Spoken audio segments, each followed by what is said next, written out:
میرے پاس آ جا کیونکہ میں نے تیرا فدیہ دیا ہے۔ عزیزو وہ ہر وقت انتظار کرتا ہے، وہ ہر وقت باہیں پھیلائے کھڑا رہتا ہے کہ میرے پاس آ جاؤ، کیونکہ میں نے تیری خطاؤں کو اور تیرے گناہوں کو بادل کی مانند مٹا ڈالا ہے۔ وہ ہمیں ہمارے گناہوں کو حساب میں نہیں لاتا، اس لیے عزیزو کوشش کریں،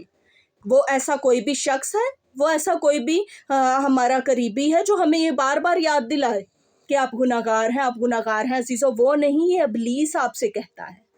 آپ ہمیشہ اپنے خداوند کے پاس جائیں، اب پوشیدگی میں اپنے گناہوں کا اقرار کریں، کیونکہ خدا جو ہے وہ پوشیدگی کا خدا ہے،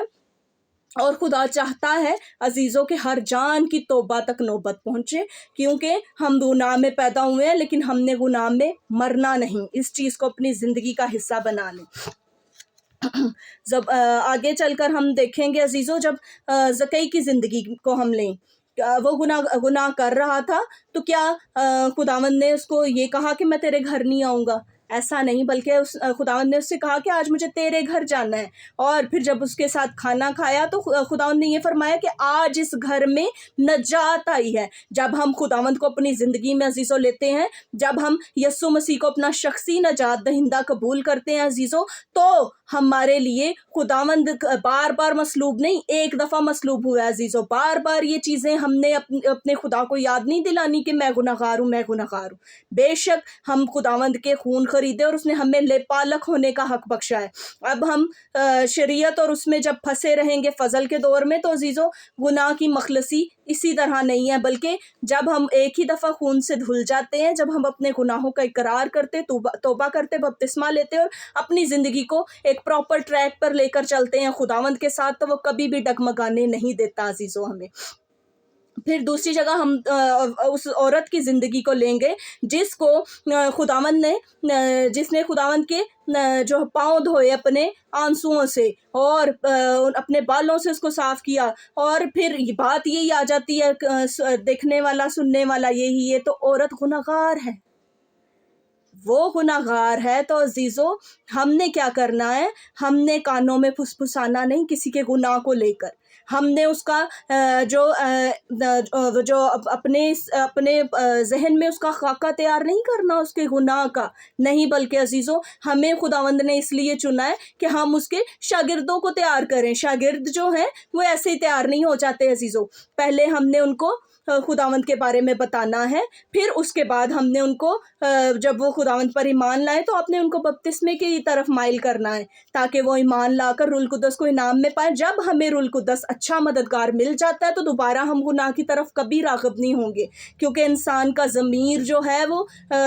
اس کے بدن کا جو چراغ ہے، یہ خداوند چاہتا ہے عزیزوں کہ ہر وقت ہمیں کوئی اندر سے یہ ٹھوکر پہنچاتا ہے کہ ہم گناہ نہ کریں۔ جب ہم کچھ برا سوچتے ہیں تو ایک طرف خیال آتا ہے یہ کر لے، ایک طرف خیال آتا ہے نہ کریں۔ جو نہ کرنے کا خیال برا کام آتا ہے وہ ہمارا ضمیر ہوتا ہے ہمارے اندر، جب وہ ہمیں ملامت کرتا ہے کہ ہمیں ایسا نہیں کرنا، اور پھر پاک روح کی صورت میں جب ہمیں خوبصورت مددگار مل جاتا ہے عزیزوں، تو گناہ کرنے کا سوال ہی پیدا نہیں ہوتا۔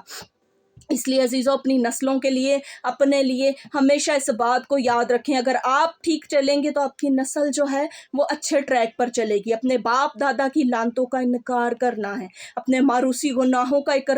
خداوند کی حضوری میں اقرار کر کے اس کی معافی مانگنی ہے، کیونکہ ہم نہیں جانتے عزیزوں کہ ہمارے باپ دادا کس کس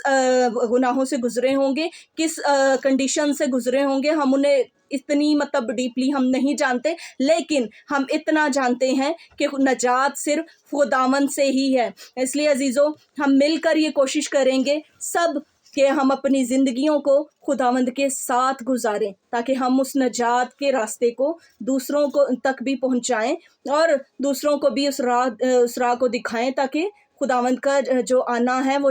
جلد ہے، اور ہم نے گناہ میں نہیں مرنا، بلکہ ہم نے خداوند کے لہو سے دھل کر اپنے آپ کو پاک کر کے خداوند کی حضوری میں لے کر جانا ہے عزیزوں۔ اور ہر گناہ کی معافی ہے عزیزوں، ایسا نہیں کہ ہمارے لیے ابھی جو ہیں دروازے بند ہیں، لیکن آگے چل کر بہت مشکل ہے۔ آگے جب بالکل ختم ہو جائے گا تو خداوند کہے گا میں تم کو نہیں جانتا. اس لیے جب وہ آج ہمیں باہیں پھیلائے کھڑا ہمیں اپنے فرزند بنا رہا ہے، ہمیں اپنے بیٹیاں بیٹے بنا رہا ہے، لے پالک ہونے کا درجہ دے رہا ہے، تو عزیزو اس ہمیں کیا چاہیے کہ اس آفر سے ہم فائدہ اٹھائیں اور خداوند کی حضوری میں اپنے آپ کو پیش کریں. خداوند آپ سب کو برکت دے.